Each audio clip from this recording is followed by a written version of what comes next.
Es tiempo de abrir la Biblia juntos, de conectarnos con su palabra y de andar en el camino. El pasaje de hoy, en el fondo de mi ser, creo que va a ser una prueba de paciencia, una prueba de perseverancia.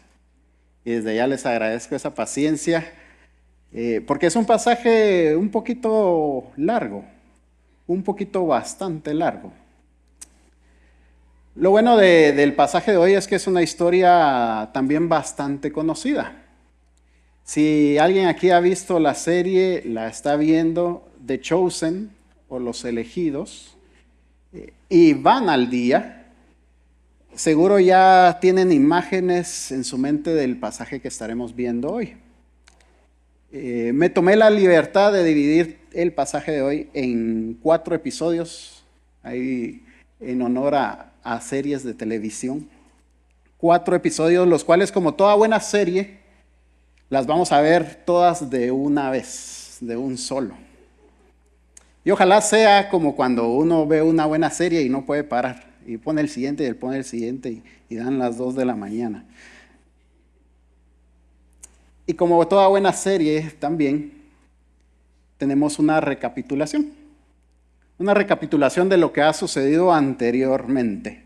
Y en nuestros capítulos anteriores vimos a un ciego de nacimiento que fue sanado en un día sábado. Esta señal, por supuesto, provocó una discusión entre los líderes religiosos y Jesús. Una discusión que resulta en Jesús dando un discurso donde él afirma ser el buen pastor. Y que así como el ciego de nacimiento escuchó su voz, los que son sus ovejas oyen su voz, la reconocen, confían en él y le siguen.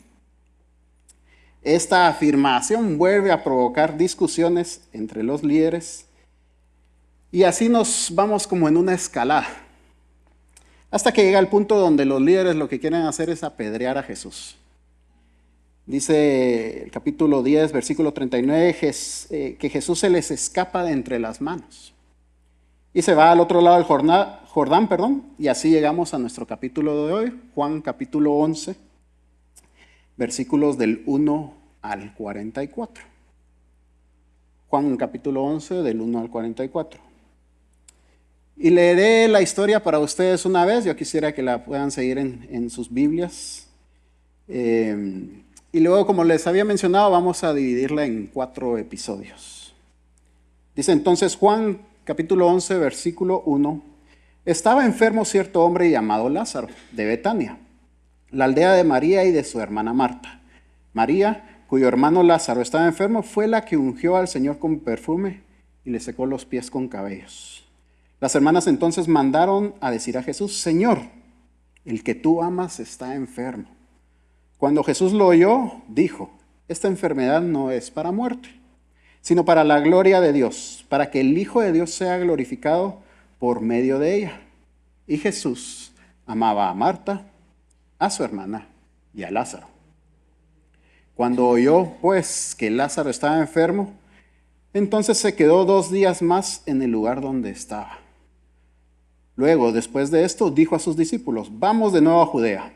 Los discípulos le dijeron: Rabí, hace poco que los judíos te querían apedrear, ¿y vas allá otra vez? Jesús respondió: ¿no hay 12 horas en el día? Si alguien anda de día, no tropieza, porque ve la luz de este mundo. Pero si alguien anda de noche, tropieza, porque la luz no está en él. Dijo esto y después añadió: nuestro amigo Lázaro se ha dormido, pero voy a despertarlo. Los discípulos entonces le dijeron: Señor, si se ha dormido, se recuperará. Jesús había hablado de la muerte de Lázaro, pero ellos creyeron que hablaba literalmente del sueño. Entonces Jesús por eso les dijo claramente: Lázaro ha muerto. Y por causa de ustedes me alegro de no haber estado allí, para que crean. Pero vamos a donde está él. Tomás, llamado Dídimo, dijo entonces a sus condiscípulos: vamos nosotros también para morir con él. Llegó pues Jesús y halló que hacía 4 días que Lázaro estaba en el sepulcro. Betania estaba cerca de Jerusalén, como a 3 kilómetros, y muchos de los judíos habían venido a la casa de Marta y María para consolarlas por la muerte de su hermano. Entonces Marta, cuando oyó que Jesús venía, lo fue a recibir, pero María se quedó sentada en casa. Y Marta dijo a Jesús: Señor, si hubieras estado aquí, mi hermano no habría muerto. Aún ahora, yo sé que todo lo que pidas a Dios, Dios te lo concederá. Tu hermano resucitará, le dijo Jesús. Marta le contestó: yo sé que resucitará en la resurrección del día final. Jesús le contestó: yo soy la resurrección y la vida. El que cree en mí, aunque muera, vivirá. Y todo el que vive y cree en mí, no morirá jamás. ¿Crees esto? Ella le dijo: sí, Señor. Yo he creído que tú eres el Cristo, el Hijo de Dios, o sea, el que viene al mundo. Habiendo dicho esto, Marta se fue y llamó a su hermana María, diciéndole en secreto: el maestro está aquí y te llama. Tan pronto como ella lo oyó, se levantó rápidamente y fue hacia él.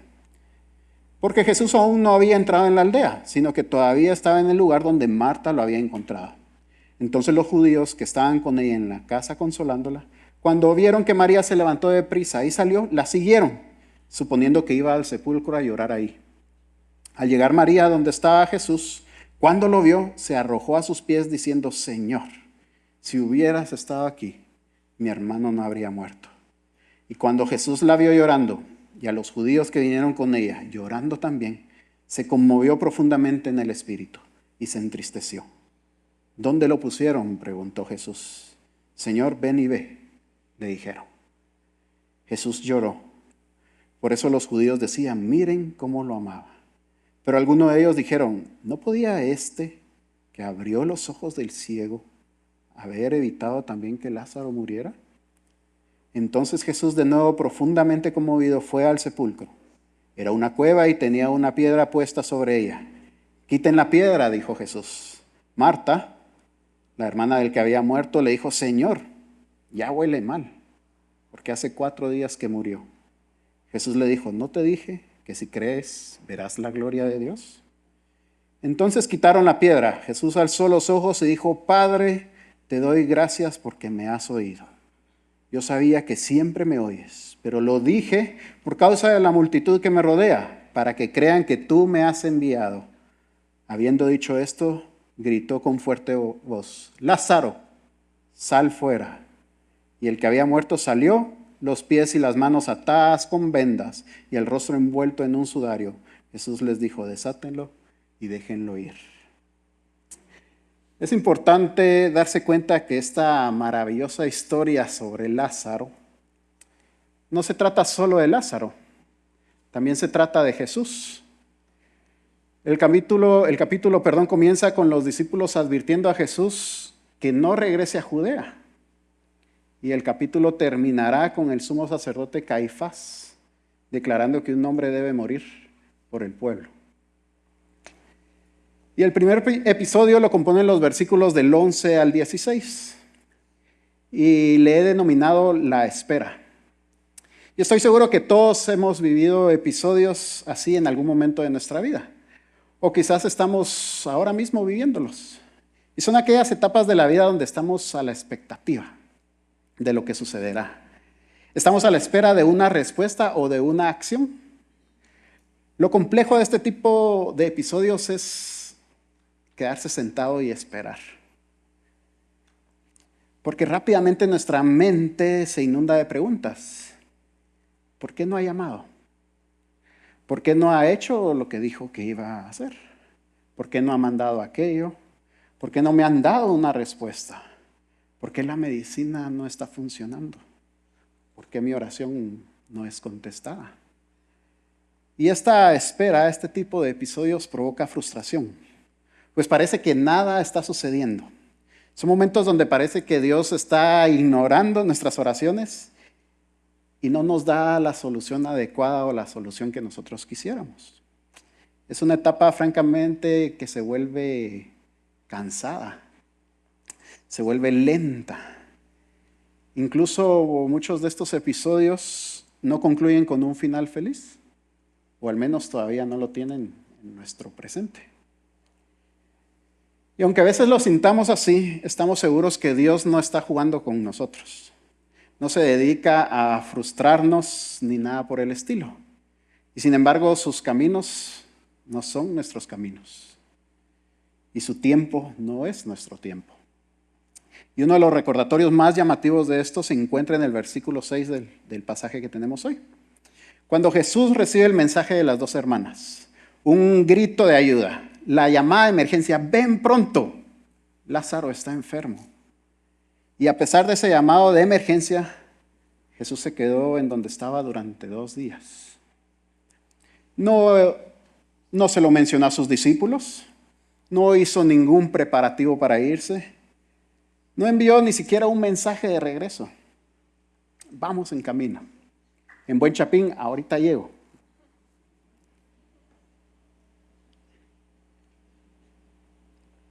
Jesús simplemente se quedó ahí. Y María y Marta en Betania vieron morir a su amado hermano. Cuando Jesús decide emprender el camino, 2 días después, los discípulos le recuerdan, en el versículo 8, los judíos acaban de intentar apedrearte. Es seguro asumir que aún querían apedrearlo y nadie, Jesús incluido, deberían pensar en regresar todavía. Después de todo, Betania era un pueblo pequeño a solo 3 kilómetros de Jerusalén, en las laderas del Monte de los Olivos. Y una vez que se está ahí, está a poca distancia de Jerusalén y quién sabe qué sucedería esta vez. Por supuesto, los discípulos tenían razón. Hace ratitos lo habían querido apedrear. Pero ¿qué está haciendo Jesús? Primero se tarda y ahora quiere ir de vuelta a donde lo quieren matar. Y mientras tanto, los demás alrededor de Jesús no saben nada. Al leer el final de la historia, creo que podremos deducirlo. Él estaba orando. Estaba orando por Lázaro, pero posiblemente también estaba orando por sabiduría, por guía, en cuanto a sus propios planes y movimientos. De alguna manera, las dos cosas están relacionadas. Lo que Jesús iba a hacer por Lázaro sería, por un lado, una razón principal por la que las autoridades querrían removerlo de la ecuación. Pero sería, por otro lado, la última señal en esta secuencia de 7 señales que marcan la progresión de este Evangelio de Juan. 7 señales de quién era Jesús, 7 señales que nos apuntan y que nos indican de qué trataba su vida y de qué trataba su obra y su ministerio. Además, esta sería la señal más poderosa hasta ahora, debido a que esta señal en particular apuntaba a lo que sería la misma resolución culminante de Jesús. El tiempo de espera, por lo tanto, podemos pensar que era vital. En los siguientes días se iba a definir todo. Y como tantas otras veces, Jesús necesitaba estar en oración, explorando la voluntad del Padre en esa intimidad y unión de la que muchas veces hablaba. Solo entonces actuaría, no de la manera que María y Marta habían querido que lo hiciera, y no de la manera que los discípulos hubieran querido, sino de una manera que nadie se imaginaba. Este episodio trata en realidad de las maneras en que Jesús sorprende a las personas. Sorprende con sus palabras y con sus acciones. Y a través de esto empieza a transformar nuestra mente y a transformar nuestras expectativas. Él no fue cuando las hermanas se lo pidieron.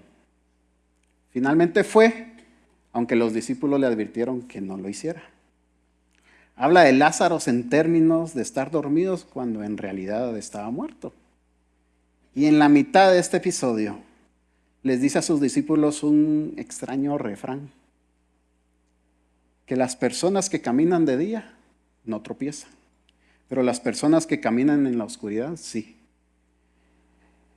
Parece que Jesús está diciendo que la única manera de saber a dónde debemos ir y cuándo debemos ir es siguiéndolo a Él, en el momento que Él lo indica.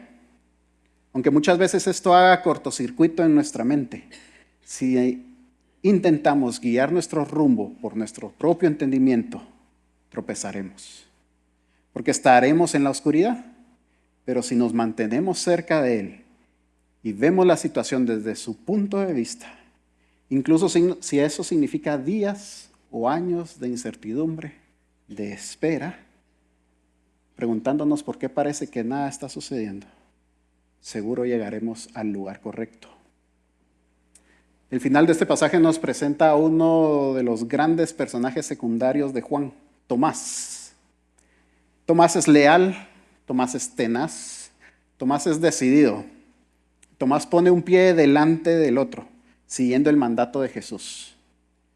Y lo hace pronunciando unas palabras cargadas de aprensión por lo que está por venir.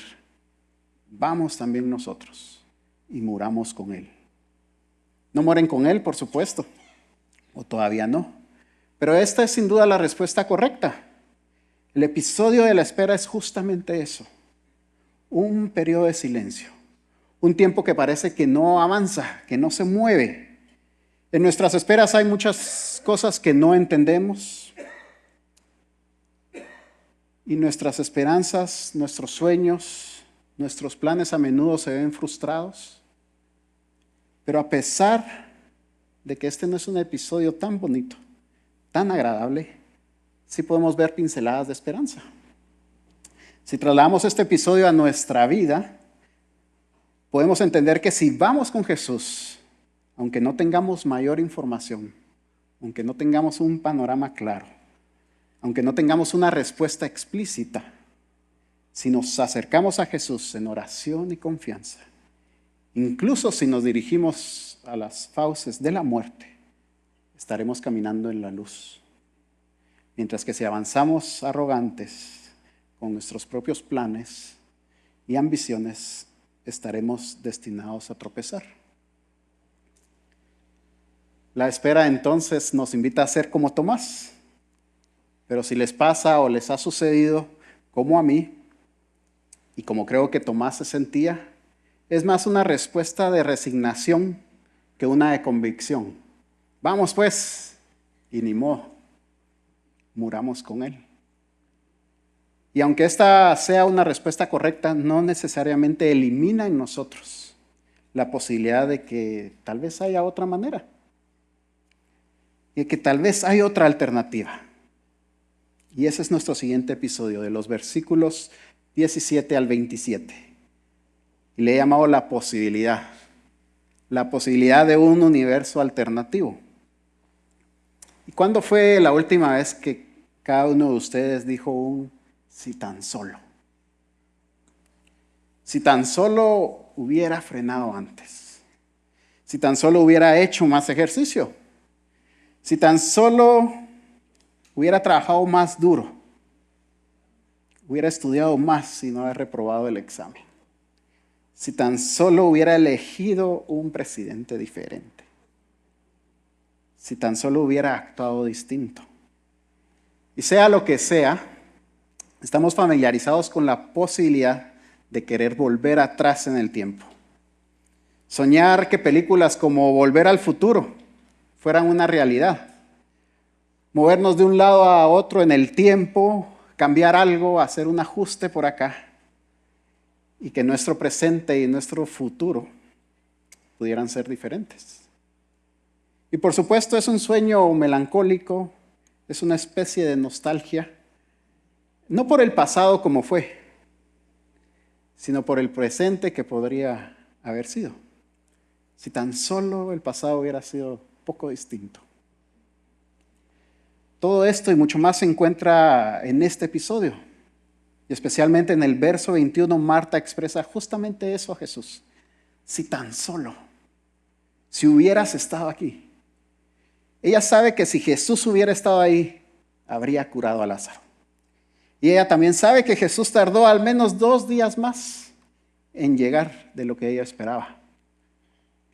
Lázaro, como vemos después, ya había muerto hace 4 días, pero tal vez podría haber sobrevivido. Si tan solo Jesús hubiera llegado a tiempo y hubiera estado ahí. La respuesta de Jesús y la conversación que mantiene después demuestran que la idea de regreso al futuro no es del todo una fantasía cinematográfica. En lugar de mirar al pasado y soñar con lo que podría haber sido, pero que ahora no puede ser, Jesús invita a Marta a mirar al futuro. Y además le pide que imagine que ese futuro se traslada de repente al presente. Primero le señala el futuro: tu hermano resucitará. Ella sabe, al igual que Jesús, que esto es una enseñanza normal judía. La mayoría de judíos compartía la idea o la posibilidad futura de nuevos cielos y nueva tierra. Todo el nuevo mundo de Dios, un mundo como el nuestro, solo que con su belleza y poder realzados. Un mundo como el nuestro, pero su dolor, fealdad y pena eliminados. Y dentro de ese nuevo mundo creían que todo el pueblo de Dios, desde tiempos antiguos hasta el presente, recibiría nuevos cuerpos para compartir y disfrutar la vida de la nueva creación. Marta lo cree. Pero su respuesta más bien plana en el versículo 24 muestra que en ese momento esa creencia no era muy reconfortante. Marta no está preparada para la respuesta de Jesús. El futuro irrumpiendo en el presente, la nueva creación y con ella la resurrección, ha venido desde el fin de los tiempos hasta la mitad del tiempo. Jesús no ha venido simplemente, como a veces decimos, del cielo a la tierra. Es igualmente cierto decir que ha venido del futuro de Dios al presente. Ha venido a nuestro caos, ha venido a nuestra frustración, a nuestra impotencia, y siendo la muerte el ejemplo más poderoso de todo esto. Y ha venido en medio de todo esto a enfrentarlo. A enfrentar ese caos, a enfrentar la muerte con un mensaje y una posibilidad que jamás hubiéramos imaginado. Yo soy la resurrección y la vida. La resurrección no es solo una doctrina, no es solo un hecho futuro, es una persona. Y está aquí de pie frente a Marta, animándola para que dé el gran salto de confianza y un gran salto de esperanza. ¿Crees tú esto?, le pregunta Jesús. Jesús desafía a Marta, le insta a cambiar su "si tan solo hubieras venido" por un "si Jesús". Si Jesús es quien ella está empezando a creer quién es. Si Jesús es el Mesías, el que fue prometido por los profetas, el que debía venir al mundo. Si Jesús es el propio Hijo de Dios, aquel en quien el Dios viviente está presente de una manera novedosa que no esperábamos.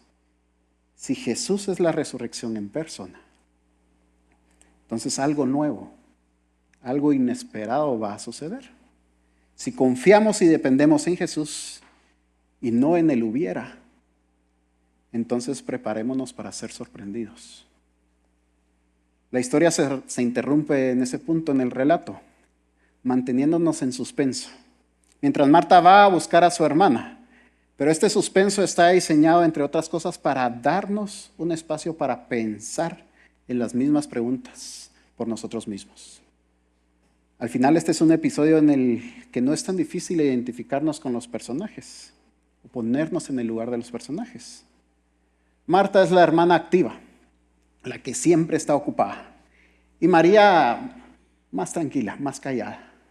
Marta se apresuró a encontrarse con Jesús y confrontarlo directamente.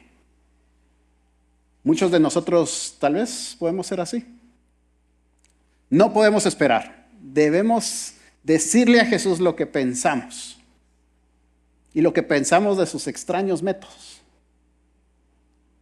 Y si tú eres así, y si tienes un "si tan solo" en tu corazón o en tu mente ahora mismo, ponte en el lugar de Marta.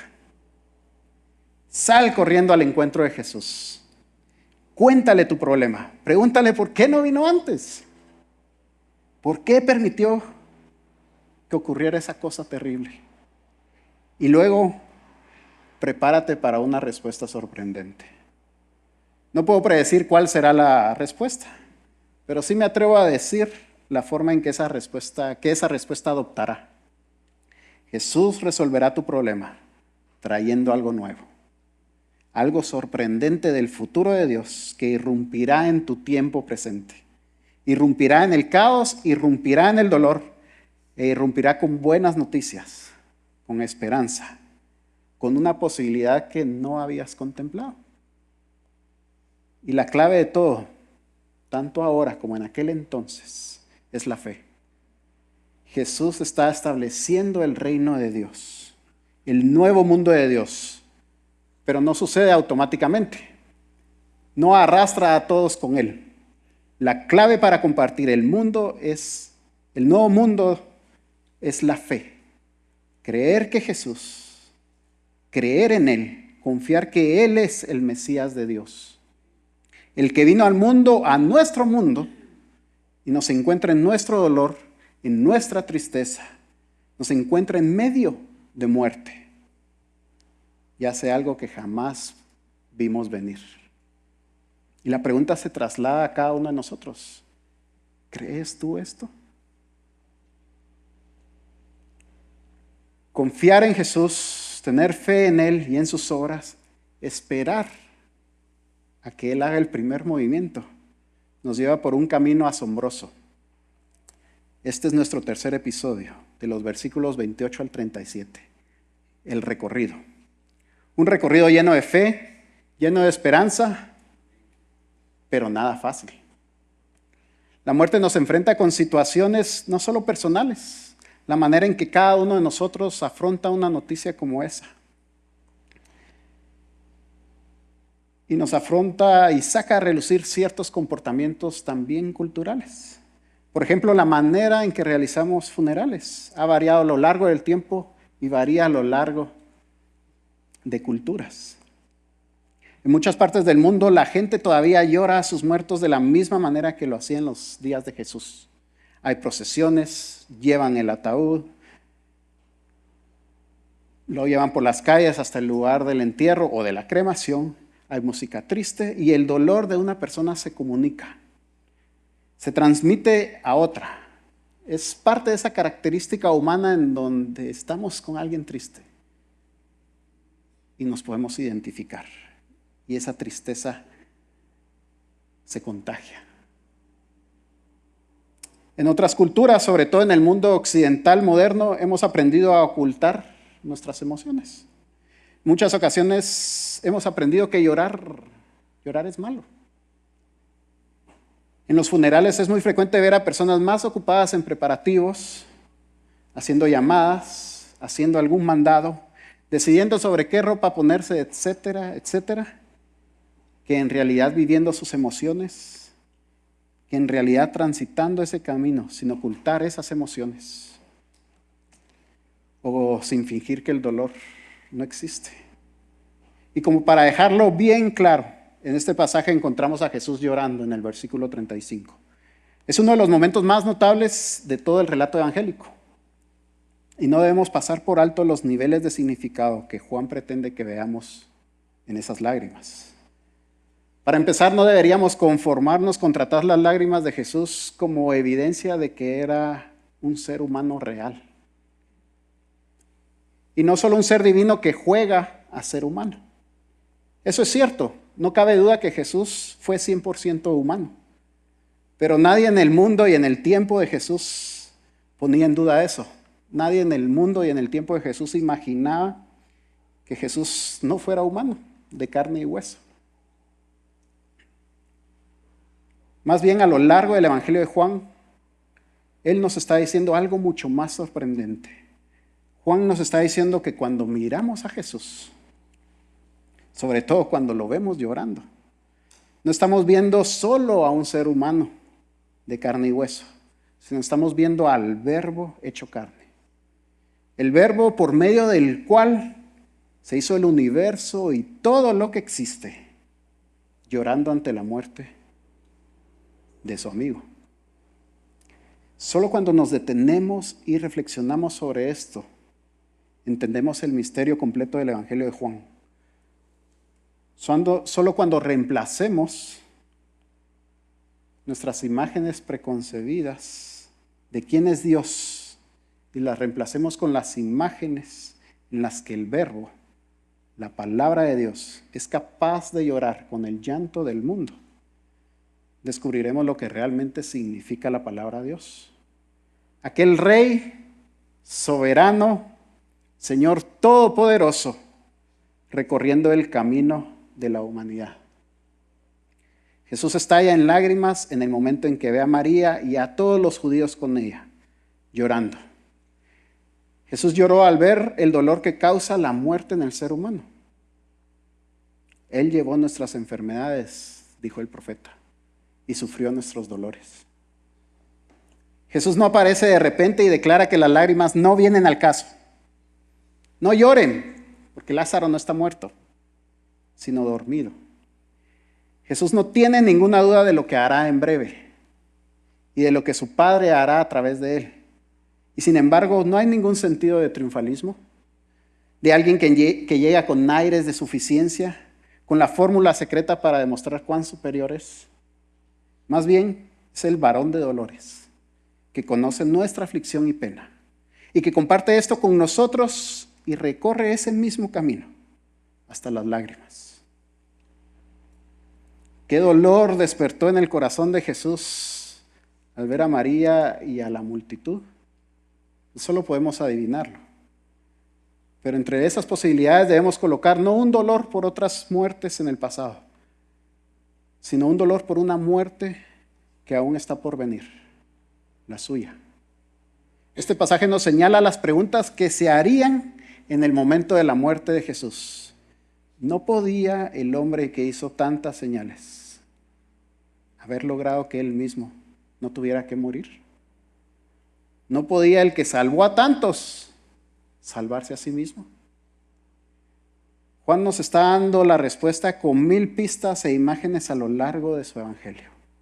Es solo a través de la muerte de Jesús, es solo a través de su propia participación en el destino de la humanidad que el mundo puede ser salvado. Hay una línea recta, hay una línea directa desde las lágrimas de Jesús en el versículo 35 hasta la muerte en la que Jesús compartirá. Compartirá no solo el dolor, sino también la condenación del mundo. Sin embargo, hermanos, no es un recorrido sin esperanza. Jesús da un indicio de lo que sigue a continuación. ¿Dónde lo pusieron? ¿Dónde lo pusieron?, pregunta Jesús a María. Y todos los demás le responden: Señor, ven y ve. Es la más sencilla de las respuestas y es tal vez la más sencilla de las invitaciones. Y sin embargo llega al corazón de la fe cristiana. Señor, ven y ve. Le decimos a Jesús mientras lo llevamos, llenos de lágrimas, al lugar de nuestro dolor, al lugar de nuestra tristeza más profunda. Ven y ve, responde Él, mientras nos conduce desde ese mismo punto, desde esa misma tumba, y nos conduce a un lugar de increíble esperanza. Jesús nos conduce al lugar donde ahora está habitando en la luz, el amor y la gloria de la resurrección. Nuestro dolor, nuestro caos, nuestro pecado, aquellas situaciones que no entendemos, aquellas situaciones en las que esperamos una respuesta, hacen que nuestro recorrido sea muchas veces muy duro. Pero no tenemos un Señor que no sabe compadecerse, sino uno que ha recorrido el mismo trayecto, que es capaz de traer la esperanza futura a nuestro presente. Señor, ven y ve. ¿Dónde está mi dolor? ¿Dónde está mi tristeza? Y a partir de ahí preparémonos para recibir desde esa misma tristeza una respuesta, una invitación de parte de Él. Ven tú y ve que yo hago nuevas todas las cosas.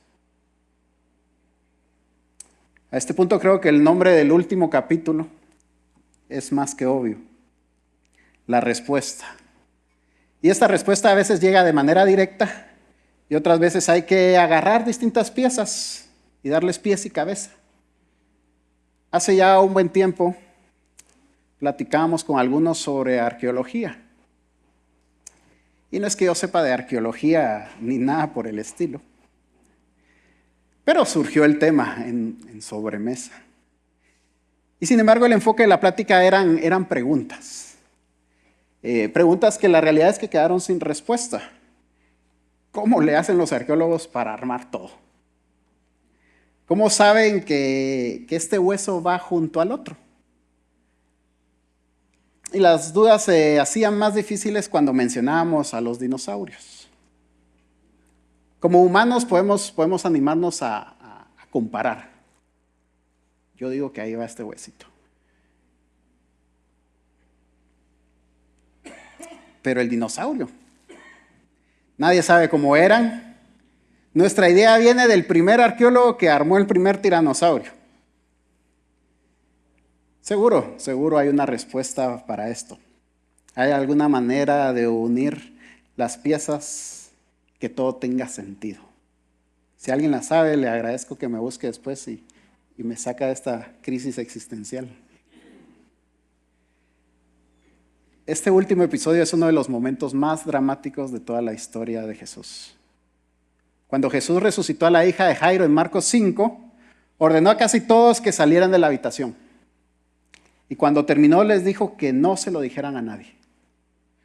Ahora Jesús está de pie frente a una gran multitud, poniendo en juego su reputación. Y grita a Lázaro que salga. Y este sale. La resurrección de Lázaro, por más asombrosa que sea, no es en sí lo más extraordinario del pasaje.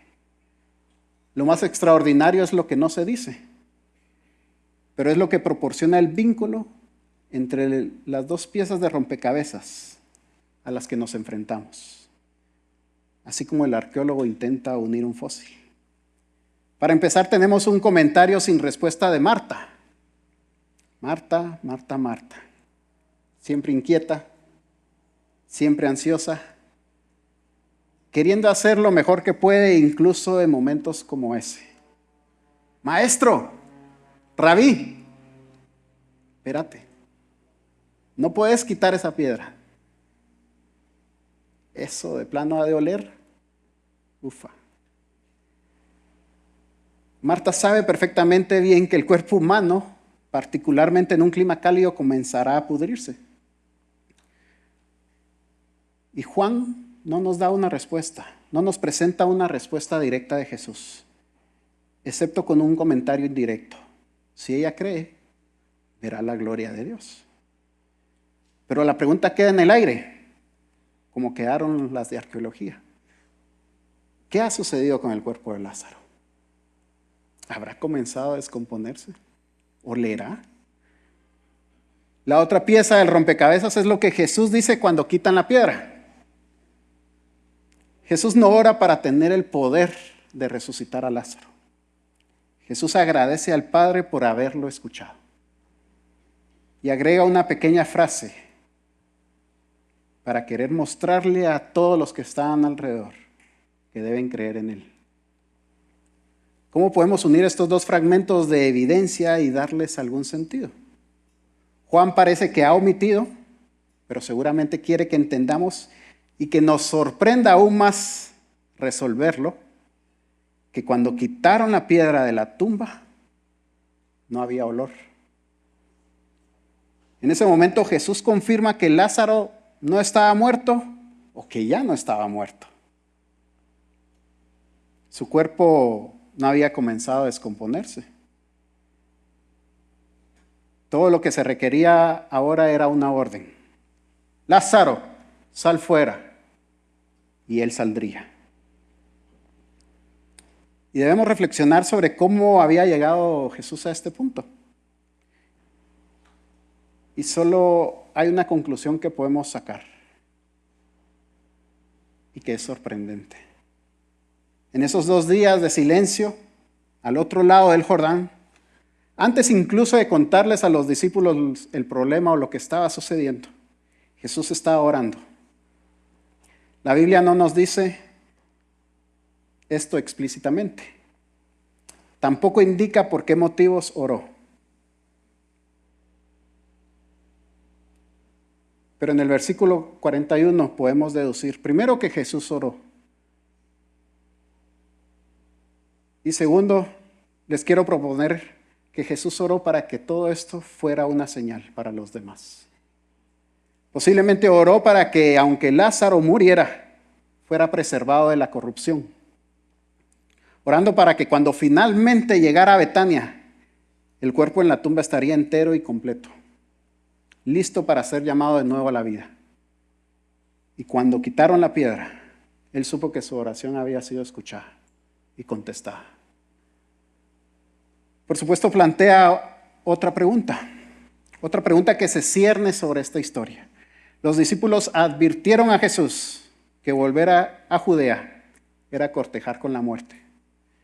Tomás, aceptando esto con tristeza como algo inevitable, propone que vayan y mueran con él. Jesús, mientras tanto, pareciera que había estado orando por un amigo querido y ahora muerto, orando para que su cuerpo no se descomponga en los días posteriores a la muerte y el entierro, sino que esté listo para volver a la vida. Y no podemos dejar de conectar los dos. El destino de Lázaro y el destino de Jesús. No podemos dejar de suponer que Jesús, al orar por Lázaro y luego resucitarlo, era consciente de que estaba caminando hacia su propia muerte y orando para entrar en la voluntad del Padre por lo que sucedería. Por supuesto, hay diferencias. Lázaro volvió a la vida humana normal. Para él el proceso de la muerte fue simplemente revertido.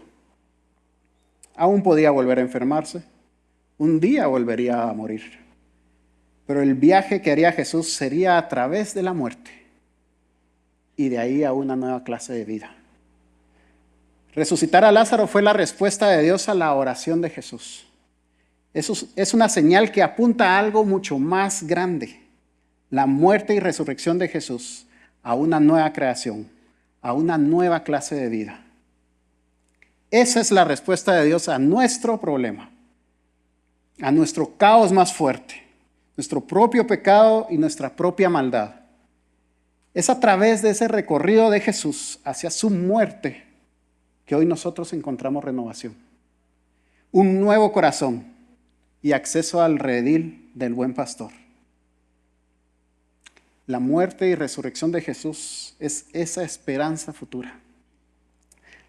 Aquella nueva creación futura, irrumpiendo hoy en cada una de nuestras vidas y circunstancias. Iglesia, muy a menudo encontramos 2 o 3 partes de nuestra vida que nos plantean el mismo tipo de rompecabezas. Cosas que deberían ir juntas, pero no podemos ver bien cómo. Debemos recordar que en esta historia la clave tácita, el hilo que une todo, es la oración y la fe. La confianza en Jesús en cada uno de los episodios. Muchas veces la vida y el recorrido de la vida del cristiano no es sencilla. Enfrentamos tristeza, enfrentamos dolor, lágrimas, incertidumbre y muchas cosas más. En estos 4 episodios, la oración y la fe, ya sea que estemos en espera por una respuesta, la oración y la fe permitirán darnos cuenta que para Dios esperar no es igual a inacción, que desde el momento cero Él ya está actuando y Él ya estaba actuando. La oración y la fe nos permitirá observar la posibilidad de un desenlace distinto. No basado en el hubiera, sino basado en el poder de Jesús. Una conclusión donde la respuesta de Dios irrumpe en nuestro presente, interrumpe nuestro recorrido y nos muestra su poder, su esperanza y su amor. Querida iglesia, si Jesús necesitaba pasar tiempo orando y esperando, ¿cuánto más lo necesitamos nosotros? Y vamos a tener una oración final, pero quiero hacerla un poquito distinta. Aquí en medio de nosotros hay personas, hay familias en medio de tristeza, en medio de problemas, en medio de incertidumbre. Justo esta semana, alguien cercano a la familia Cifuentes y a la familia Ábrego fallecieron. Y les mandamos nuestro abrazo. Y como ellos, hay personas aquí que han perdido un ser amado, o que tienen a un ser amado con alguna enfermedad en un hospital, preparándose para una cirugía. Están pasando penas económicas, están pasando penas en su hogar, dificultades con su familia, con sus hijos, con su pareja, con su esposo. Y esta es una oportunidad para orar y esperar. Es una oportunidad para aquellos que tal vez no tenemos noticias de qué están pasando. Puedan levantar la mano y acercarse a cualquiera de liderazgo y decir, esto me está pasando. Y yo necesito de la iglesia del Señor. Y es en ese sentido de iglesia y en ese sentido de comunidad que la oración final la vamos a hacer entre nosotros. Quiero pedirles que se unan al que tienen a la par, al que tienen cerca, y le pregunten, ¿qué estás pasando?